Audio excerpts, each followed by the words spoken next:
Et justement, pour poursuivre sur l'inflation, je retrouve Clément Gignac, qui était jusqu'à tout récemment encore économiste en chef au groupe financier IA et qui est maintenant sénateur indépendant, nouvellement assermenté de la semaine dernière. Alors, bonsoir, M. Gignac. Bonsoir, Mme Bégin. Avant de vous parler de votre nouveau mandat au Sénat, j'aimerais discuter avec vous de l'inflation. Le taux annuel d'inflation au Canada est passé de 4,4 % en septembre à 4,7 % au mois d'octobre. Au Québec, il a même atteint 5,3 %. On dit que c'est du jamais vu depuis février 2003, en fait depuis 18 ans. Je vous demanderais d'abord, tout simplement, tout bonnement, qu'est-ce qui explique ce phénomène? Bien, en fait, il y a plusieurs raisons, mais comme vous savez, la définition d'inflation, c'est la hausse de prix sur 12 mois. On se souviendra que le 12 mois, on parlait quasiment de déflation parce qu'on était encore en pleine pandémie, en tout cas en plein milieu de la pandémie. Donc, oui, ça fait des chiffres qui font peur. Pour toute une génération, on n'a pratiquement jamais vu ça, 4,7 %. Mais si on faisait un glissement sur 2 ans pour prendre avant la pandémie, on voit que le taux d'inflation annuel moyen serait d'environ 2 %. Donc, il n'y a pas de quoi encore s'alarmer, quoique il y a quand même des signes là, de changement, pas juste conjoncturel, structurel, dont la chaîne d'approvisionnement mondial qui est affectée. Oui, et on voit ça a un impact effectivement sur le prix des biens de consommation. L'opposition à Ottawa, Clément Gignac, tente de politiser l'enjeu de l'inflation depuis la reprise des travaux aux communes la semaine dernière. Les conservateurs reprochent au gouvernement Trudeau de ne rien faire pour contrer l'inflation. Ils soutiennent aussi que la situation est pire au Canada que dans presque tous les autres pays, sauf les États-Unis. Est-ce que c'est le cas? Est-ce que l'inflation est pire au Canada qu'ailleurs dans le monde? Mais c'est sûr que c'est tentant un peu de politiser la situation. Faut penser que chaque pays est différent. Nous, les comparables les plus pertinents, c'est toujours avec les États-Unis. Et comme vous l'avez dit, c'est moindre ici, le taux d'inflation qu'aux États-Unis. Par contre, vous savez, ça serait quand même exagéré de mettre ça juste sur le dos du gouvernement Trudeau. Évidemment, je suis pas là pour le défendre, vous l'avez mentionné, je suis un sénateur indépendant, mais c'est surtout dû à la chaîne d'approvisionnement mondiale qui est affectée, qui fait en sorte que là, on a rareté des biens, hausse des prix, mais il y a également toute la demande qui est très, très forte. Il faut dire que les gouvernements, pas juste le gouvernement Trudeau, mais l'ensemble des gouvernements ont donné quand même pas mal d'argent, supporté, on va le dire comme ça, l'économie. Et là, à ce moment-là, la demande est très forte. On a des problèmes de chaîne d'approvisionnement. Et là, nous voilà avec une accélération de l'inflation. Ça me fait penser, Esther, à ce qu'on avait vu, non pas dans les années 70, mais après la Seconde Guerre mondiale.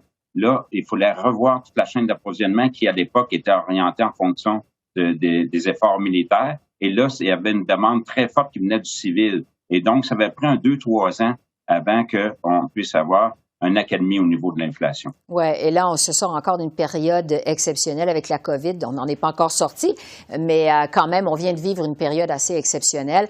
Clément Gignac, le problème de l'inflation a quand même été mentionné dans le discours du trône présenté mardi dernier à Ottawa. L'inflation semble être donc sur le radar du gouvernement.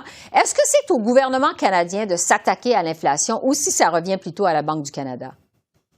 Bien, écoutez, c'est surtout au niveau de la Banque du Canada que les outils pour pouvoir lutter contre l'inflation, habituellement, c'est par des hausses de taux d'intérêt, on le sait. Mais encore est-il qu'il faut vraiment juger, voir si c'est transitoire, comme on le pense, ou c'est de nature plus permanente. Et ça, Esther, la différence, là, c'est au niveau des salaires. Si vous avez une accélération très forte des salaires qui irait au-delà de 4 à 5 %, là, vous auriez vraiment une inflation qui ne serait pas temporaire, qui s'incrusterait, et ça pourrait signifier des temps plus difficiles au niveau des hausses de taux d'intérêt. Mais pour l'instant, ce n'est pas trop le cas. Oui, il y a un rattrapage au niveau des salaires, mais on peut certainement pas accuser les salaires comme étant la source d'inflation.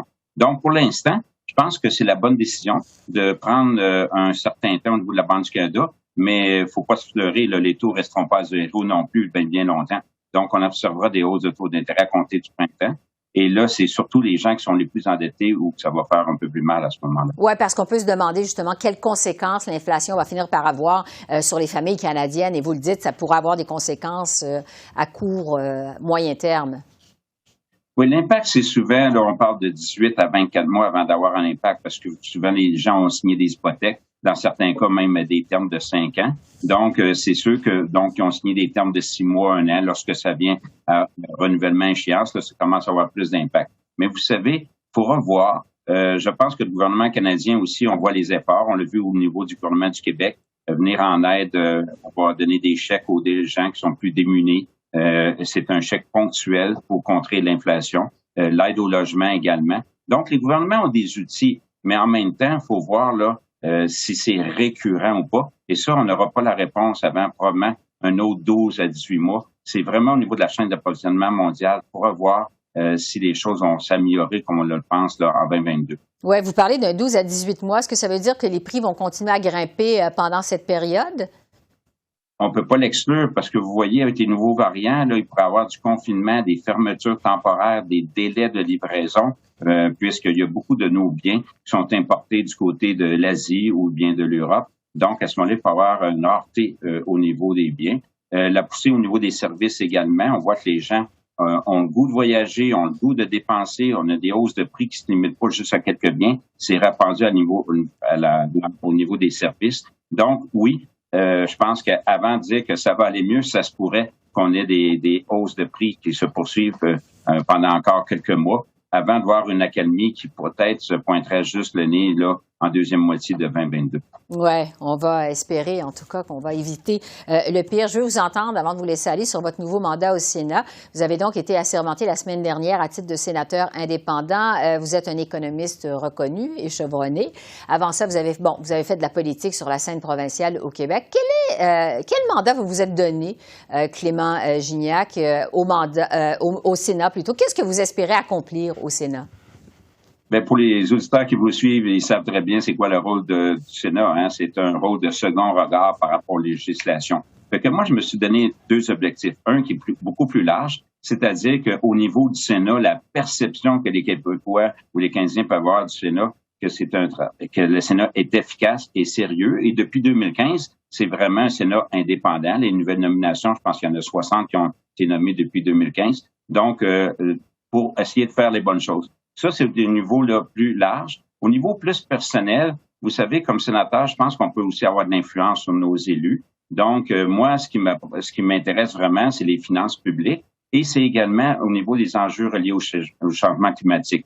Donc, mon objectif personnel, je me suis fixé, étant donné qu'on est là jusqu'à l'âge de 75 ans, c'est peut-être que dans 4-5 ans d'ici, là, j'aurai 70-71 ans, d'être à la tête d'un des comités, si mes collègues sont d'accord, que ce soit le comité sur les finances publiques, pour s'assurer qu'on a une trajectoire soutenable au niveau de nos finances publiques ou celui au niveau de l'environnement énergie, parce qu'il faut trouver des voies de passage là, entre les gens qui veulent absolument création de richesse à tout prix sans égard à l'environnement ou les écologistes plus purs et durs qui n'ont aucun développement.